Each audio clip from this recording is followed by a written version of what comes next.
Welcome to Guitar Search Saturdays. My name's Shane. Today we're heading over to a really cool store just north of Melbourne, Australia called Found Sound.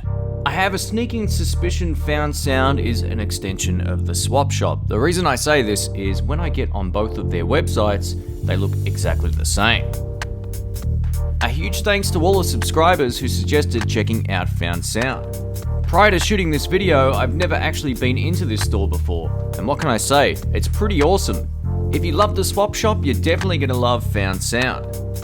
Believe it or not, to actually get to the front door of Found Sound, you have to go down this creepy looking alleyway. Awesome. Let's head in and see what they've got. As I walk in, I'm greeted by the first pedal cabinet. Check it out, the whole right side is Strymon pedals.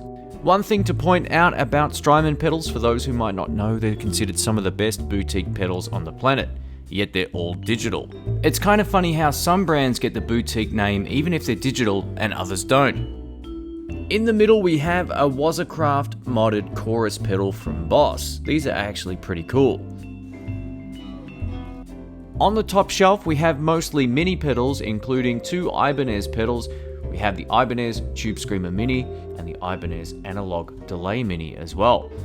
It's worth pointing out that anytime a company releases an analog delay pedal, it always seems to be more expensive than the rest of their range, and Ibanez is no exception. Next to the Ibanez mini pedals, we also have a range of hot tone mini pedals and amplifiers. Below that we can see a range of TC Electronic stuff as well. With the exception of maybe the hot tone stuff, everything else in this cabinet would be considered boutique pedals. Awesome stuff.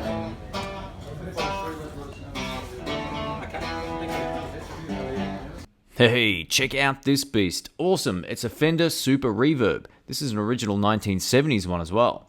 It looks to be in pretty decent condition considering its age. Much like the Swop shop, Found Sound has a great selection of electric guitars.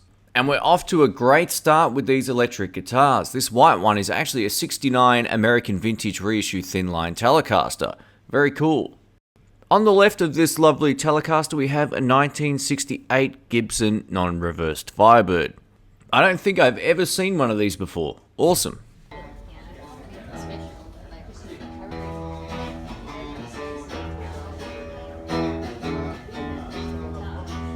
While I was rocking out to a whole lot of love, I saw this Eco Florentine electric guitar for $6.99. This guitar is actually made in Italy, which is something you don't see a lot of these days. I'm really digging the pickup selector switch on this one.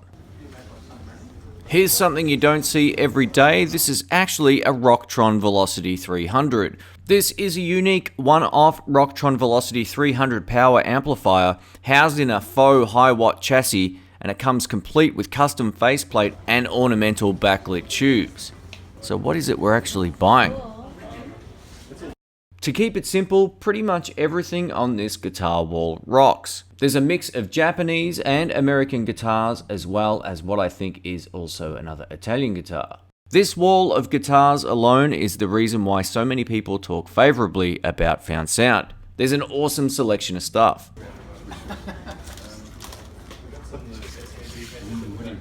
In this cabinet we have a selection of retro effects, and one of which on the top right is actually a Shin-ei.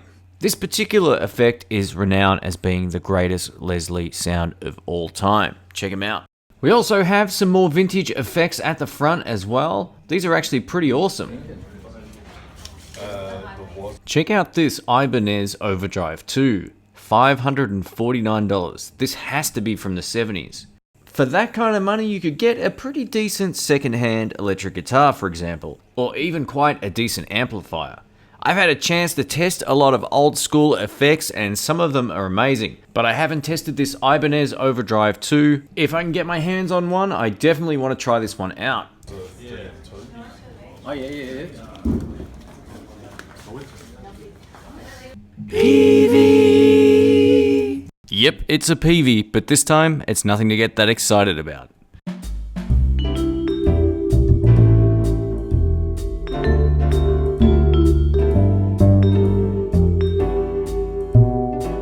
Hey, cool, some Vox amplifiers. Those two cream ones are actually hand-wired amps. They are made in China, but they sound exceptionally good.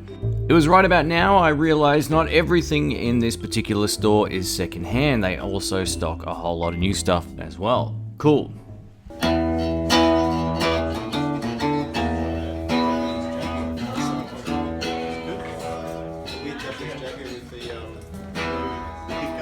don't know about you, but I reckon this looks absolutely awesome, and it kind of reminds me of the guitar that Knopfler used on the Brothers in Arms album cover. Uh-oh, a double neck guitar. These things are dangerous in the wrong hands. Tread lightly. If you know someone who's planning on buying one of these and taking it out live, talk them out of it. It also came to my attention there were guitars right around the ceiling as well. It went all the way above my head. I didn't notice this when I first walked in. There's even a few lefties for a change, which is awesome. It also makes me wonder how many guitar straps they'll sell while they're bolted to the ceiling. Interesting choice, but I guess they might not have the space.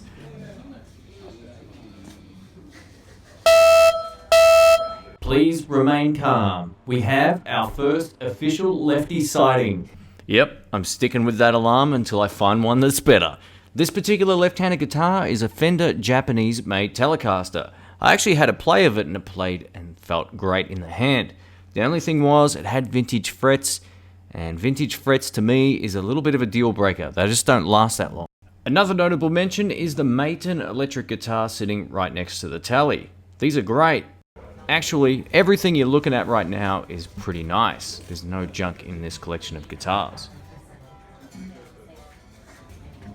Here's something you don't see every day. This Esquire Telecaster is a Jeff Beck replica. I haven't seen one of these before. It only features one pickup, but it has the arm and gut contours as well. Cool.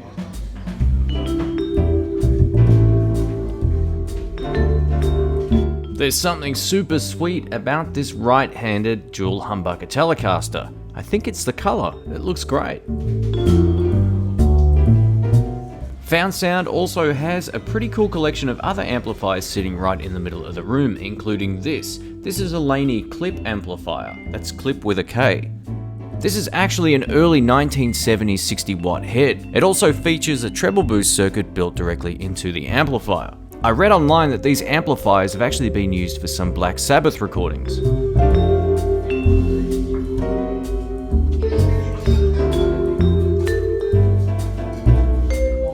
I have no idea what this little amplifier is sitting on top of the Rockerverb 100 from Orange. Orange amps are actually pretty decent. If you're into good cleans and pretty cool crunch tones, check them out.